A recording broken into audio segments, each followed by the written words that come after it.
So what is the question? Is there something, everything predetermined? Is there no free will? That's what is the question, right?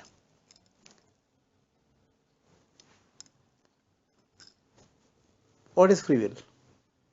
Free will is the ability to think, ability to determine what is right, what is wrong, what way I want to go, what way I don't want to go, is called free will, right?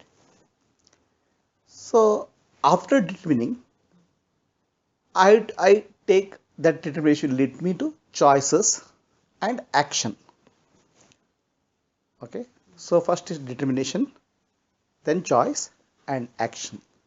Thinking, choice, action. This is the steps. Now it's there or not? Do you have freedom to think or not? You have freedom to think, right? Nobody stops you. Do you have freedom to act? To some extent, yes. But action is restricted, right? Because of the society environment. You cannot, you may think you want to do, you may think so many things, but action becomes less possibility. Because thinking, more freedom is there, action, less freedom is there because of the environment, right? So both thinking and action, there is a freedom for us, at least apparently. Okay. So there's a that's why we have a free will and freedom to act. Now, is everything predetermined? The question, right? Predetermined by whom? If there's somebody who will sit there somewhere in heaven and determines everything for you, okay, everything is predetermined for you, then there's no choice. We are like uh, puppets.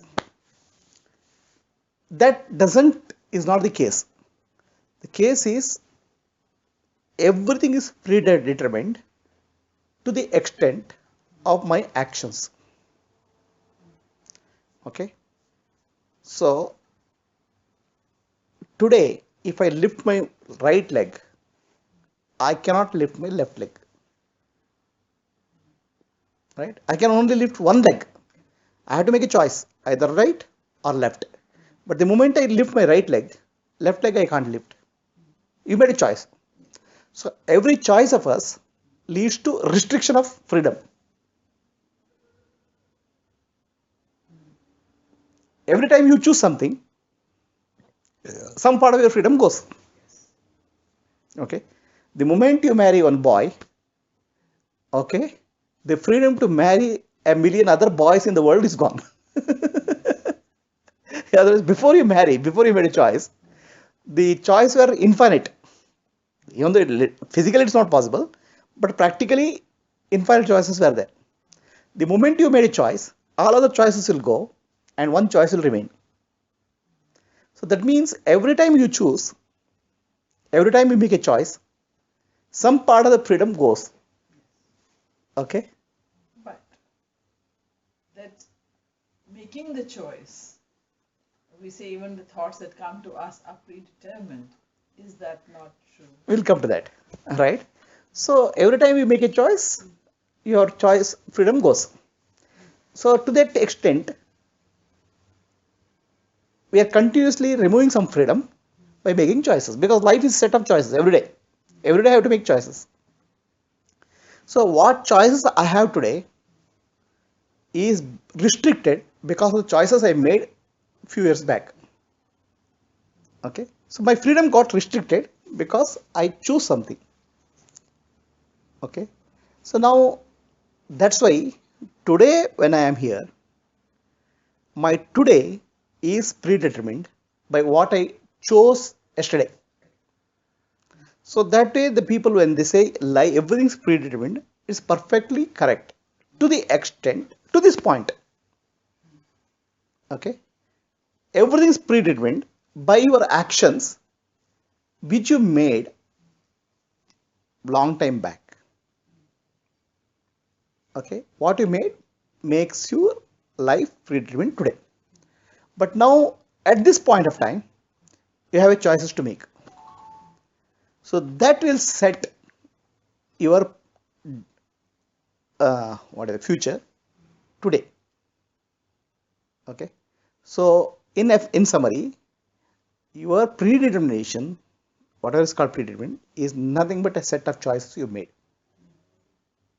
Every time you make a choice, something gets frozen and something opens up.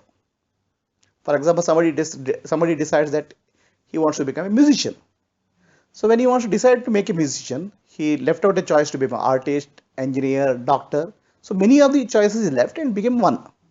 Because and his choices got when his life got restricted.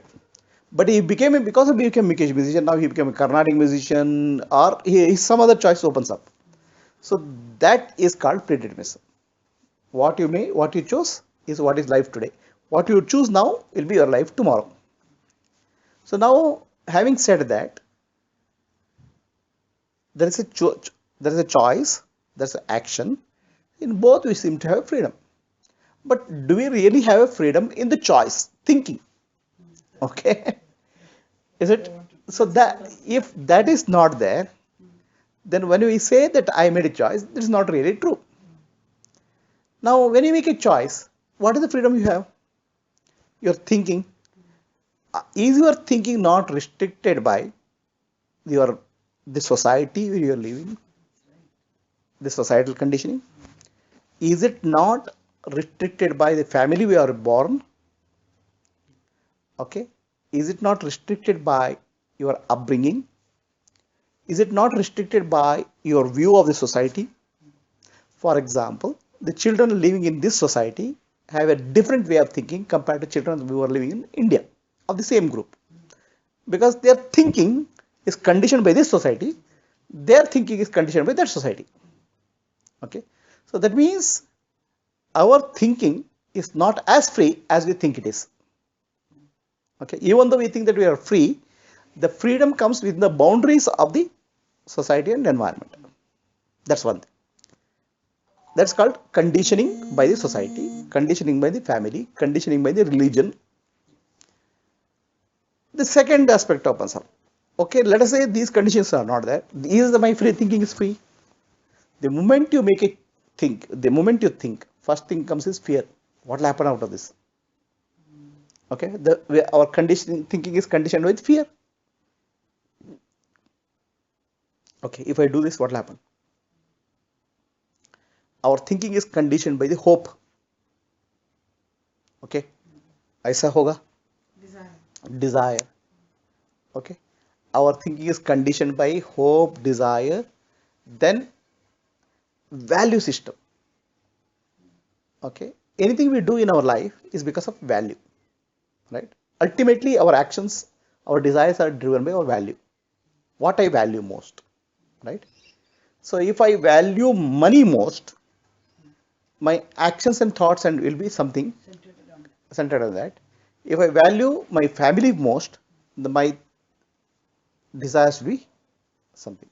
So in that sense, our thinking itself is conditioned by the society, the environment, the fear and hopes, then the family circumstance.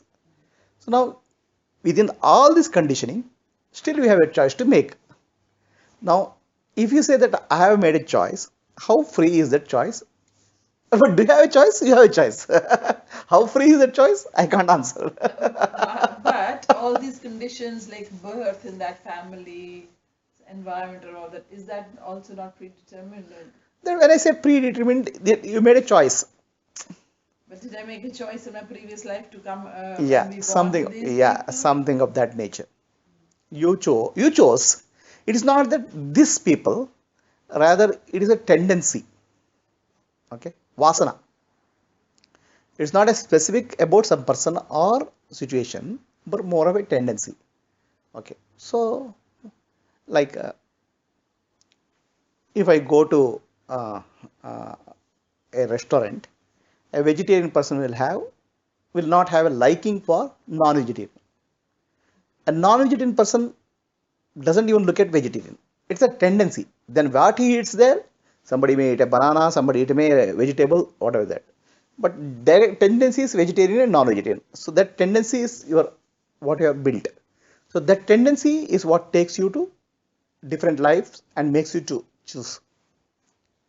So that's one thing, mainly what they call tendency. Second thing is the tendency is what takes you in certain direction. And in a specific reason, tendency, whatever karmic impressions you had with respect to one person or other person, situation, that will attract to that particular circumstance. So, what did I say about the question? You have free will. The answer is yes. Okay. Is it really free? Not so. It's a lot of conditions apply. Like when you apply to loan, so many conditions apply. I have one question. Suppose we have free will within limitations, Huh. and we use our free will Ah, negatively. We use our free will um, in a bad way, in a wrong way. okay. Then we use it badly. We suffer the consequences of having made Yeah. a wrong choice, having used our free will negatively in a bad way. All right. We suffer the consequences of that, of having used the free will All right. in a bad way. And then I just look at a circular thing that we use badly, and then where do we go to seek solace or to seek some compensation for the negativity we're going through? We come full circle, we go to God. We go spiritually, we look within, because we're suffering the consequences of perhaps the wrong we have committed this lifetime or previous lifetime. The fact is that then we come back to God to look within, that what are we, why have we come here? Because of suffering we come to evaluate our inner being, to know why we are here, where we are headed to. Then we come to God, and then God shows us the right path. So I personally believe it's God's will ultimately. Okay. So, see, the first thing is I want to remove the concept that right and wrong. Suppose somebody is murdering somebody. Now I'm saying, let us say, will not bring in the concept of right and wrong, Okay. because it's a judgmental, It's a judgment, yes. right? Comes to another question. Okay, because right and wrong is very judgmental in nature. I would say that karma is not about punishment in the sense of your judge sitting and giving a punishment.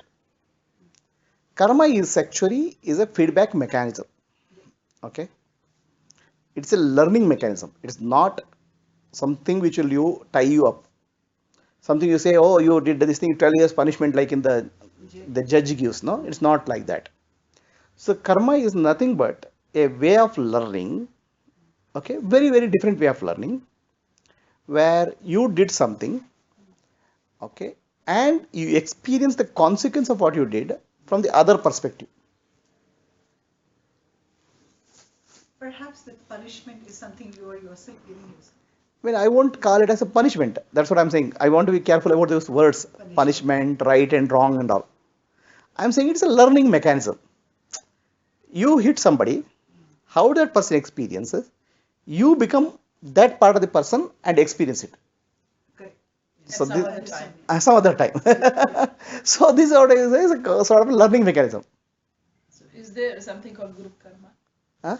Group Yeah, karma. it will be there. It Like will be these there. people, the German wings, that pilot killed everybody. Huh.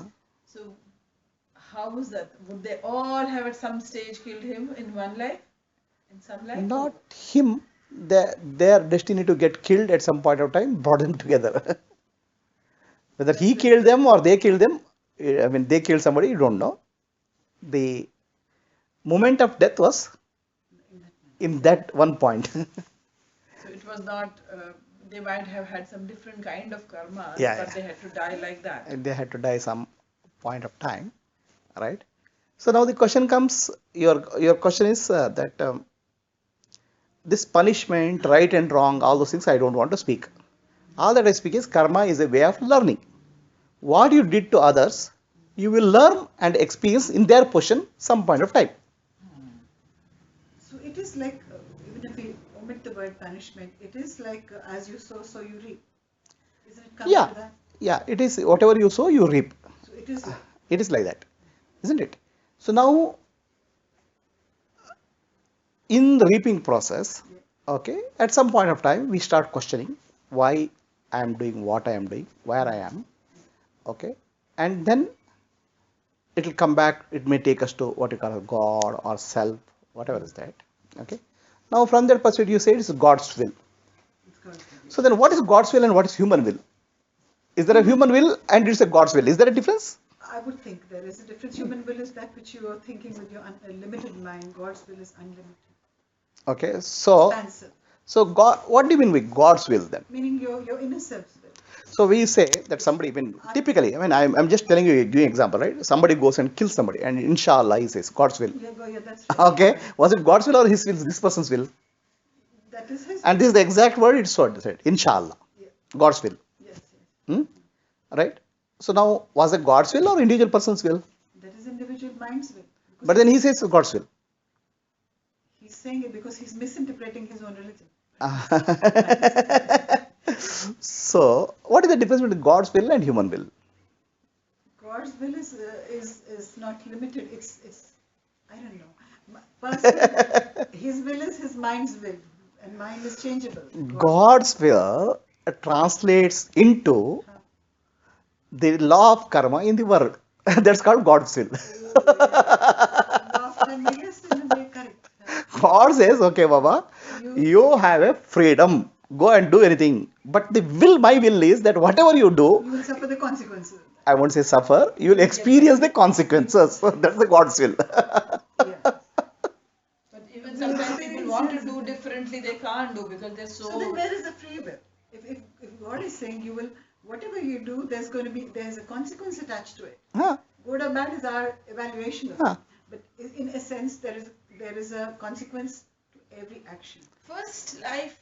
So then there First is really janma. no free will from that perspective. So that's what is the meaning of where do you draw a line? The God's will says, God says, okay, this is the boundary of the game. This is the game. In this game, you have freedom to do whatever you want. But the only condition is whatever you do, you will experience that in some way. Okay, that is the will of God. That's exactly will of God. Okay. Very beautifully put. Now, within that boundary, whatever you do is your will. But if you say you do not wish to evaluate anything as being good or bad. Now, I don't want to label anything as good you or don't bad. label. Huh. But if I have compassion and love for people, Huh. okay, if I see somebody suffering, automatically my mind goes to even if I'm walking and I see some suffering, I see a paraplegic. I don't have to tell him, but I know that in my mind my thought goes, oh God help him. It's a good thought. God? God help him. Huh. Okay. Yeah. That thought comes to many people. Right. I'm not an exception. Uh-huh. But I get that thought. And then I pray to God to relieve his suffering or whatever. That's a thought level. Then tomorrow I might wish to translate the thought into action and do something to help that person. Right. I would label that as good karma. See, If I go to a shop and steal something, that's bad karma. So it's in my hand. To that extent, I have free will. see this good karma, bad karma, all those things, labels, I just want to avoid because it all leads to some sort of mental classification. Yes. I will just say very simply, whatever you do, the consequences come to you. So if you have compassion for somebody, Yeah. you are evolving as a human being. And if you do something antisocial against the Yeah, you are actually, then you are actually falling back in evolution. Okay. So karma is a way of your freedom is a way of evolution or devolution. Okay. Rather than saying good karma or bad karma, we have the ability to evolve as human beings, or we have the ability to fall back in the human evolution scale based on our actions. A human being, in the body of human being, somebody can be living like an animal. Okay. Or in the body of human being, somebody can live like a divine being. So the choice is yours. Okay. Now, if you have more compassion, more love, you are evolving to a higher degree. Why is that so? Because a compassion or love or happiness makes you feel expanded. Expansion. Yes. Okay. There's a feeling of expansion. Okay. So you feel connected to a larger cause. So that is a higher level of being compared to a human being who is a body-mind complex. So when somebody hurts you or you hurt somebody, that person feels contraction, that person feels so small, and in effect you also feel small, you are contracting. So that is a fallback in the evolution. So a karma is a mechanism by which a scale you evolve or devolve and or fall back in evolution based on your action and consequences thereof. So really, you don't believe there's any good or bad. I once heard No, a no, saint I say, not. The word belief itself is a very different concept, okay? Because I don't want to use those words. Whenever I use the words, I'll if you have to could just, explain what it means actually. so there is no good and bad. I never said that. I don't want to judge or label something as good and bad, okay? Because then our mind gets stuck. Oh, this is good, this is bad, all those things. I'm just saying it's a school mechanism. In a school, the child goes and he does some lessons. Then teacher says it's wrong. You repeat it. Mhm. Okay, is it good or bad? It's just learning. The child did a mistake. Is it good or bad? It's bad. In a way, it's bad. In the No, he sense wouldn't that agree with that. no, what I'm saying is if you look at it worldly, No, but no, it's no. not The because child you is will learn learning. The again. child is learning. It's not It bad. is But natural for the child to make a mistake. So then you don't say that it's wrong. It's bad. Okay. And there's a mechanism which teacher gives a lessons again. So like that, human beings go through a process of learning. Okay. That I don't want to call bad or good. Somebody once asked Sai Baba about this good and bad in an interview. Baba said, bad, there's no good and bad. Bad is merely a distorted version of the good. It's neither good nor bad. It's a distorted version of good. For a simplistic understanding, he said that. For me, we will give example, very simple example that I don't want to get into Sai Baba's words. Okay, I say simple. A child does a mistake in the school. Is it good or bad? I can't say it's good or bad. I said child is learning. Okay. So now the teacher gives a some uh, extra work for that child. Is teacher punishing him? No, she's teaching him. She's teaching him. The life is like that. This whole world is called universe. Universe is the university of God. Okay, where you learn something, do mistakes, there is a learning possible. You come back, you correct yourself, or you don't correct yourself and keep on doing mistakes. So that's how life is. There is a difference between a actual university and University of God. What is the difference? you at least end in the university, you finish your degree. I have no idea which grade you are. You might even not learn. I don't even know whether you're learning or not. In university, you have at least a degree completion, right? There's a difference. In the university, the lessons are given first and test is given at the end. In the University of God, test is given in the beginning and you learn the lesson. And he drags them off. Test is never ending. Variety. It कभी is he gives medicine का test, कभी he gives science का test, कभी he gives arts का test. He's not stable in the. It's a continuous process of tests and learning. Whereas lessons and learning is in the university, which is actually not real life. Yeah, it's not real. In real life, you face the tests and then learn from the tests. You may learn, you may not learn. And then repeat But it. would you still call it a test? I give for making you to understand. I was the example. It's a test for people like us who are part of this physical world. We're learning for everybody. So we are Everybody is learning. Everybody is learning. What about gossips when people gossip about someone? Is that bullying them? No, I want to come to judgment. Now, when you were sleeping, I was talking to them about that. Now, human mind is prone to repeated judgments about every small thing we judge, right from the ant to That's a huge that's animal. exactly I was explaining to her. Okay, in the morning. Why do we judge so much? I don't know. We human beings. Trouble. I don't Aye, know. talk about You say Yeah, yourself. judge, yes, Okay, I judge. I don't know whether about everybody. Okay, so why you judge is why you choose to judge. I At don't. that point of time or from before? From before, you made habit of judging. I consciously not judge because when you use the word bad, negative, I say I don't This want is to a judge. judgment.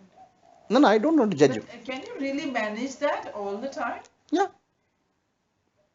I do. Because you're God. Because you're God. No, I'll tell you. This is exactly what I was telling her in the morning. Okay. The many things she see. For example, she would have noticed, and I eat the food. I take whatever comes. Okay. No judgment. This is I love it. She asks me, "What do you want? What do you like? Whatever you feed, I am taking." The attitude of somebody in life is judge. You can see the way they take food. Okay. I have a choice. I love this. I don't like this. That means the food itself is classified into I like, I don't like, I love, I hate. Okay, you start making choices. In ultimately, it's a simple food which goes into your stomach. After that, it just gets digested and gone. So you started judging. I like, I don't like, I hate, I love, and these words you use actually in your day-to-day life. Hey, I hate that person. Yeah, I hate that. Okay. Now, please understand. When you say I hate that, nothing has happened to that person or that situation. But a word called hate has gone to consciousness. Okay? You are consciously learning something called hate. Okay? Hey, that's bad, yeah. The situations, whatever it is. But you are constantly reminding yourself there's something called bad in your life. Bad in life. Okay? So I would say every situation neutrally. Neither good nor bad. Neither I love nor I hate. Because constantly using my words, the words which I use become a part of my consciousness. Okay. Now, if you look at this society today, what you are today, in the current society or country, these words are used very often by children. Yes. Okay. I love it. I hate it. Okay. Right? Adults also use it. Huh? Adults also say it strongly. No. That comes from childhood, no. From childhood. Yes. Right? And this is what I found in this society actually. Very strong words. I love, I hate. Actually, that is actually being judgmental about life. You are classifying two types of objects in the world, lovable and hateable. Okay, it's God's creation here. Just accept what it is. Okay, so right from childhood, you have made a choice of loving something, hating something. What you hate creates a strong reaction in you. What you love creates a bondage in you. And this is actually starts from a language you use. Okay, the way you treat your food you use. They make the choice. I love this cloth, yeah. That means you hate some other cloth.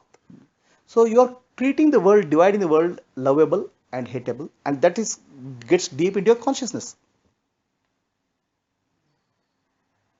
Okay, by your constantly using the words, by constantly making choice in silly things, simple things.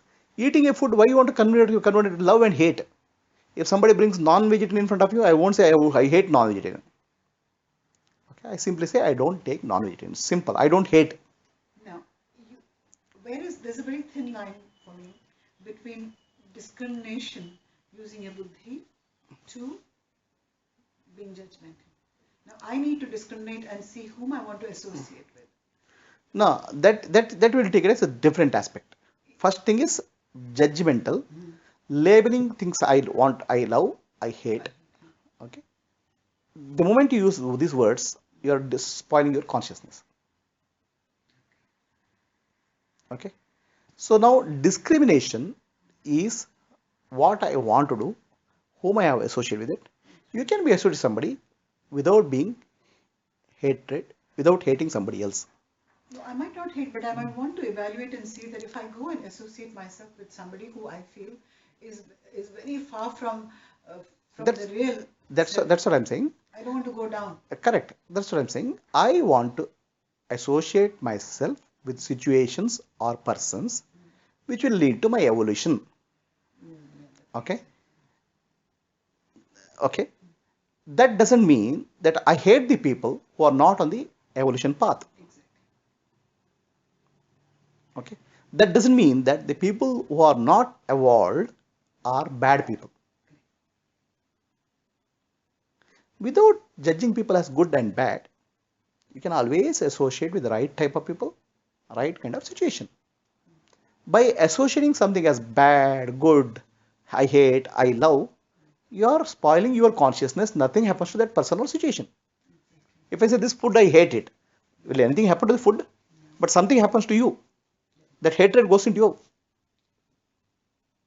Actually, when I talk see youngsters talking, when they use a very strong words of love and hate, I understand this person is going to get into trouble in life because he is putting the seeds of hatred in his life.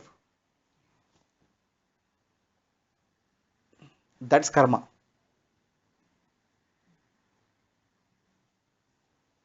right? How can you, stop them from doing this? Like our children, for example. No, I know that. I know that. I know that what children in this society speak of. Yeah. No, but like we feel responsible for our own children because we're closest to them. If they do this kind of thing, hate, that was, how can you stop them? See, this is again a challenge, right? First thing is that what they learn at a young age from their peer group, you cannot just like that correct. It's not only peer, it's family also. Yeah, family and peer group, whatever they learn at a young age, that becomes a part of their life. This actually is called family karma. Okay, karmic impression, right? You cannot just go and erase that impression. You can, if possible, at an early age, you could not have given that possibility, but you have given, whatever way. That's what is your karma or your actions, right? You chose to be a part of the society where this is a common phenomena. So you can't erase it. Not necessarily chose. When you get married and you go to a different, totally different environment altogether, you must say, okay, chosen from before, because you had to learn some lessons. There again, family karma. So how do you? Right. So now what happened is your children have already learned the habit pattern. It's very strong habit pattern. Okay, it's not easy to get out. And you are not the right person to teach also, because they associate. Also, you fall into the category of love and hate. I hate whatever mommy says. Gone, finished. You're put into put into hate category. I hate advice. Okay, fine, gone. And after that, nothing, no input will go. And they have to be open to accept, first of all. If they don't open, no matter who talks to them. No. The question is, nobody opens up just like that. Please understand. Nobody opens up like that. Okay. So, I mean, to give an example, you are a doctor, right? A patient has to come to a doctor and say, I have a stomach ache, I have a heartache, a heart problem. The patient has to recognize his own problem first. Exactly. Then doctor can help him. If a person doesn't recognize he has a problem, nobody on the world can help him. Then you let them be, or what can you do? I am saying nobody can help him. You tell me, I mean, you are a doctor, right? There are so many patients, diabetic patients. Yeah, go. Oh, you have a diabetic. I'll help you. On the street, you do that. You cannot do simply because nobody will accept, because they are not opening up yourself to you. Only handful of patients, some 10 or 10, 15 patients come to you every day. I have a problem. You help me. If you don't recognize you have a problem and you seek help from somebody, who can help anybody? You tell me. Nobody. That's what I mean. Even with children, like you said, they don't want to accept it all. Then at some point of time, you stop trying to help them, to make them see it. First of all, you have to understand that the seed has become a plant has become a tree. At the tree level, it's difficult to correct. They take the tree to the next life then. It will take. So then you have to say, okay, fine, this is a tree. Okay, you cannot cut the tree. All that you can do is, okay, observe. You understand the law of karma, how it has worked in your life and his life, and see what corrections you can do in your life and go ahead in life. If you cry over that, you are creating one more karma in your life. If you shout at that, it creates another karma in your life. So you have to see how you can evolve in the given situation. You cannot help that person unless you evolve. But your evolution probably will reflect on that person. Okay. In the sense that he comes and says, I hate you. Okay. Right? I hate you. Then your normal reaction will be, how can you hate me? I am your mummy. Okay. Then already you are set a karmic reaction again. One more reaction. Okay. And if you don't react and smile at him, probably his whole life will change. I'm not telling anything theory, okay? I have seen what has happened in my life and I'm telling you how it happens. Right? To give an example, I did a business where there are so many losses. I went into severe losses. Okay. Then, Tell us about your brother. uh, About your brother, no? one situation, another situation, right? Then somebody sent a couple of gundas. In India, they sent gundas. Oh, Okay. 8 gundas came in a van. yeah, Okay. India. Right. So, to tell you frankly, the business went into losses. I didn't have any control over the situation. Something happened. Okay. Now these 8 gundas came and started abusing me. Okay. So then what would have my reaction be?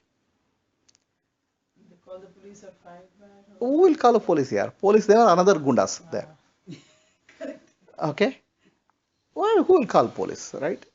Then there's nobody. Everybody ran away from near my this thing. I'm alone, left alone in the room. These people are abusing and I don't know what they will do to me. So my reaction can be panic. My reaction can be beg them. Okay. My reaction can be shout at them. So what was the reaction? you kept quiet. I said, okay, please sit down. Fine.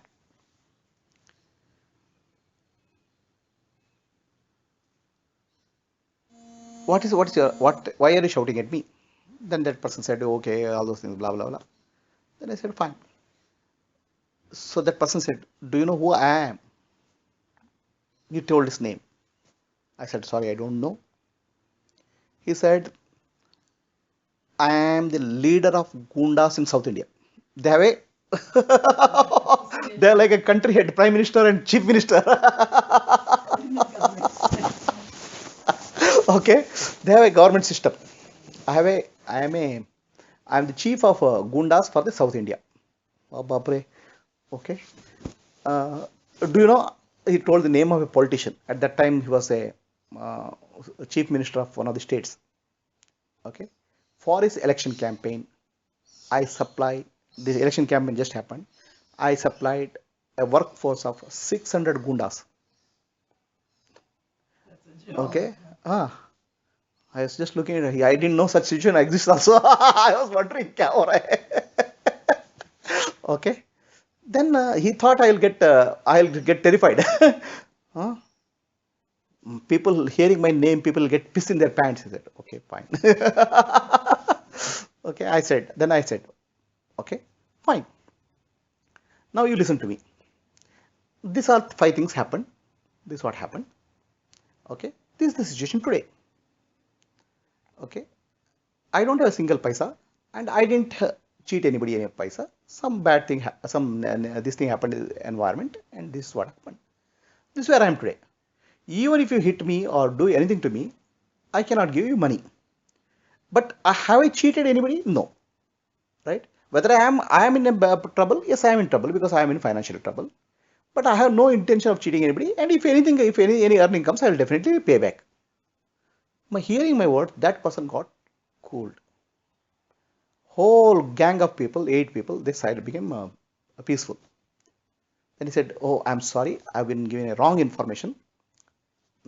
Now, he took his visiting card and he said, you tell me who is troubling you. I will take care of that person. Okay. Just call my name. Okay. Do you want any help from this chief minister? The political. Because I will take care of this thing. You just tell me. I'll just call this number. This moment, the chief minister will help you. What do you want?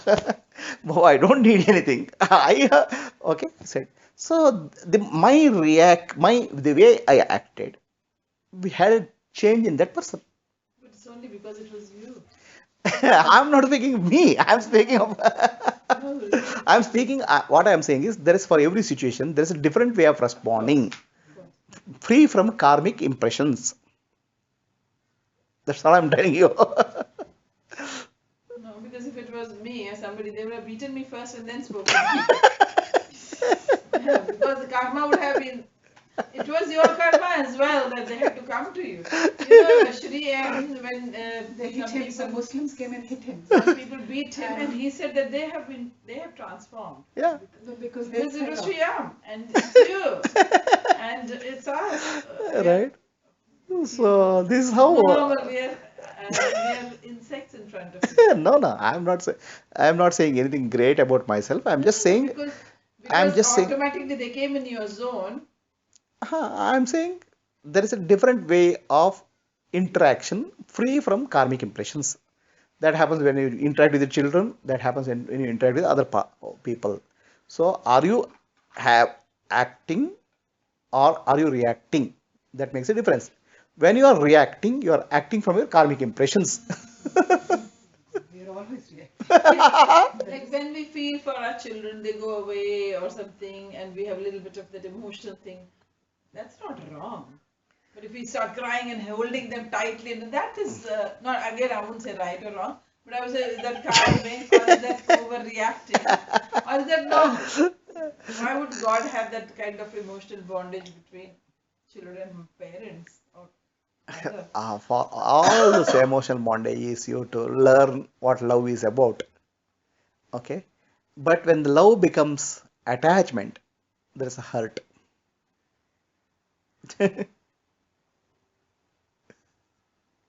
No, but I don't feel hurt if children say we don't love you or whatever, because I feel that it's all right, I'll do my bit That's fine. and that's it. That's fine. No, but to transform somebody, okay, at a young age you can teach, but at a grown-up age you need a transformation. Okay, the transformation is not about information. The transformation can happen under two conditions. One is that the person has to seek. Okay, without seeking, transformation will not happen. Second thing is he'll have to seek somebody where he believes that transformation can happen.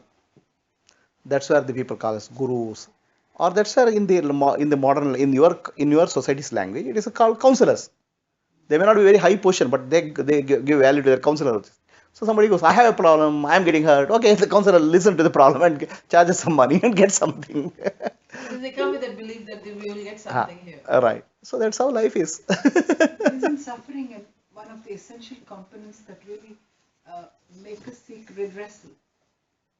Make us seek, Revenge, you mean? not revenge, Yeah, yeah. looking within. Yeah, yeah. Whatever. So suffering comes because we suffer. We look for why we are suffering, and then we go to the right path. See, Is it necessary? no, it is a part of life. No, It is a see, part the of thing life. is, life is driven. Always, life is driven for seeking joy and happiness, and avoiding pain and suffering. That's how life is. Okay. Don't make spiritual seeking as some other extra level. Every aspect of your life is avoiding pain and seeking happiness. It's Okay. not necessarily people who are very sick, they only will seek. No, no, you. no. People are Constantly. happy, they have money, they have everything, still they can be spiritual. No, no, no, no. Let us not bring spirituality and thing. Life itself is driven by like that. Why did you marry? Okay. That's Right? It's one mistake we're still regretting. Don't even ask that question. Okay. I want some happiness. The happiness may be societal. Society says, why are you not married? Okay, that is a pain. Somewhere I want to seek, avoid pain and seek happiness. Every decision of yours, every single decision of yours is that only. But isn't it because we think happiness lies outside, not realizing it's within? That's what I'm saying. We'll come to that, right? Every single decision of yours is a choice of happiness, okay, and avoiding pain. Is there a single decision which is not based on this criteria? All right? Every step, right? You came here thinking that some amount of happiness will come, or at least some suffering will go. And you have to do that. right? Some So, superior knowledge might come by mistake. so every choice of every step of ours is that decision only, right? Now only point will come, okay, at a stage where you see that no amount of what I do, the happiness I cannot do, I cannot get by external. But still you seek happiness. It's only internal happiness you seek. Okay, the only direction changes, but the factor remains same. Avoiding suffering and seeking happiness will remain same. Only direction of seeking happiness will change. That's called spirituality, right? So everybody seeks happiness. Everybody avoids suffering, whether it's human being or animal. Okay, in that sense, everybody is spiritual. Okay, only after some learning, certain level of learning, people will seek happiness within. That stage we call as a person spiritually evolved. But otherwise, the factor remains that we are seeking happiness, designed for seeking happiness, and avoiding suffering. But a lot of people seek happiness in the fleeting pleasures of the world. That's what I'm saying. There's a learning Is process. that spiritual? That is Then that's what I'm external. saying. Would you call that spiritual? Then I'm saying that is a part of the learning. Not the learn. Okay. Now that's all part of the learning. Still learning is going on. Okay. Now that doesn't mean, that doesn't classify them as non-spiritual. No. We are giving a label Yeah, called learning. something called spiritual. Yeah. If somebody says, okay, I cannot get happiness from outside, my happiness is within me, that we call a spiritual person. If there's somebody who feels that he's achieving success and is happy when he's important in society, when his ego is inflated by his environment, so is that being spiritual? Every being is a spiritual being. Right? Everybody is Atma. Yeah, everybody. That's Okay, it's not right. Somebody is not a Atma. Somebody is not a this thing. It's not like that. yeah, everybody is spiritual in that. Everybody is spiritual. Everybody is on the path of learning. Yes. Okay. Somebody may be in the primary school, somebody is in middle school, somebody is in the high school, somebody is in the college. Right? Now, a person who is in primary school, I wouldn't call him as not call him as a student. I will call him as a student. Primary school person who is in the college also, I will call him as a student. Okay. So from that perspective, I will call everybody as spiritual. I don't want to split the group into spiritual and material. All the time says this person has to learn a little bit more. This is where I am trying to say the judgmentality of the world. He has to cover more ground, But still is a student. yeah. Okay, a person who has said, okay, happiness is inside, also is a student. He may be in college, this may be in high school. Why should I call the person in high school as not a student? Right. See, I consciously avoid these judgmental statements, that's all. Now, what I want to ask you is now, very close to And does it make sense? Absolutely. Now, I'm coming to discrimination. Now, there's a lady, she lives very close to my house. She's Indian. Ah. Very nice lady, everything. But initially, because I have been thinking of questioning myself, trying to introspect for several years. So about 15 years, 16 years ago, I must have met her. She came there. And then I used to talk spiritual things or whatever. They never appealed to her. And she would ask me, do you have any gossip about some stupid thing? Now, after that, I used my buddhi and I felt that this is not my cup of tea. I don't want to associate with her. Correct. She has lots of issues.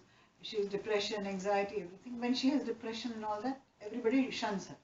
Then she comes to me and I help her, whatever counseling, some good things if I know, I tell her. And then she is able to stop the antidepressants. I feel happy that now something maybe God through me has used her as an instrument.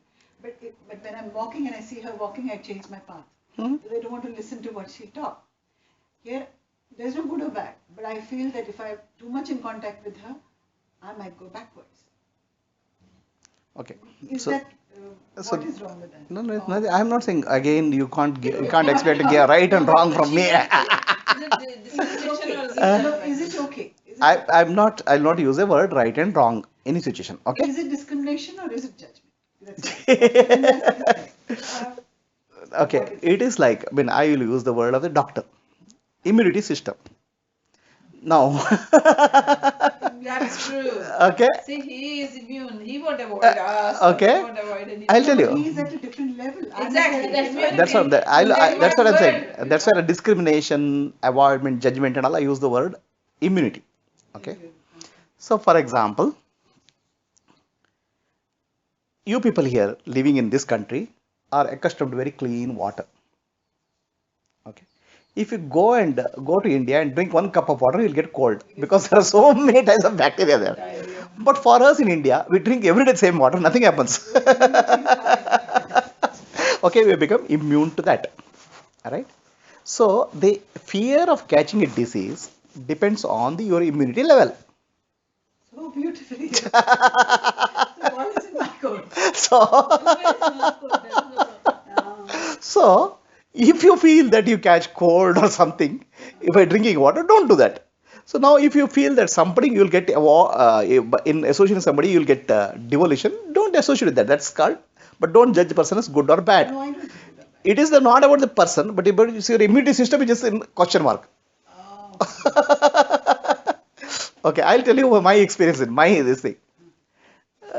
Back in 1996, I went to America from my office, and the two of us were together.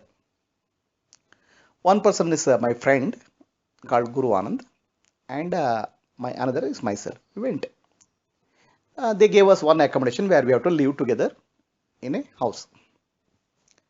So we stayed together. Okay. From your definition or your understanding, he is a completely materialistic person.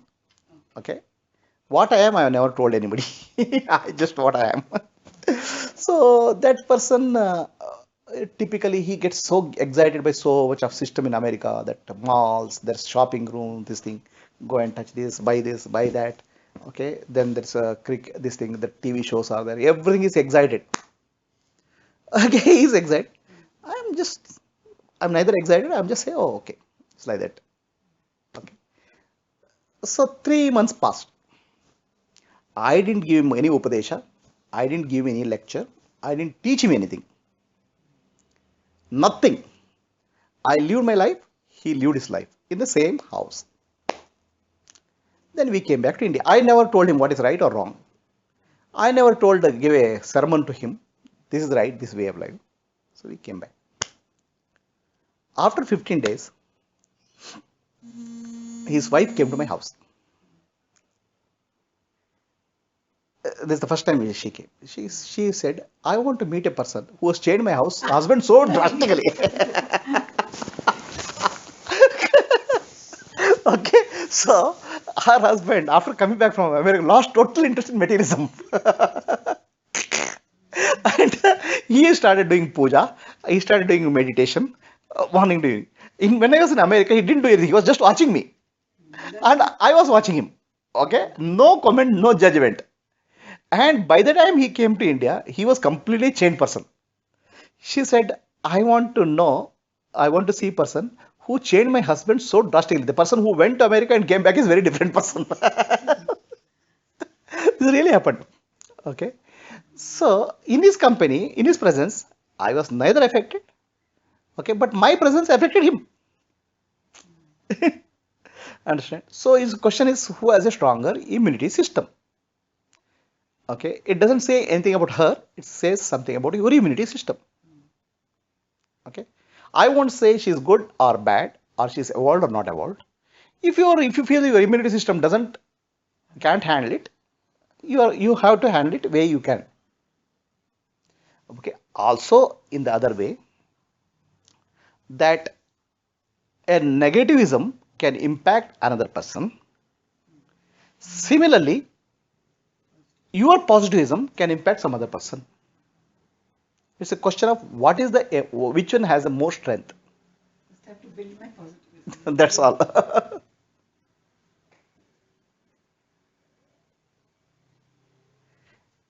And no need to teach somebody who is not seeking. Okay? No need to teach.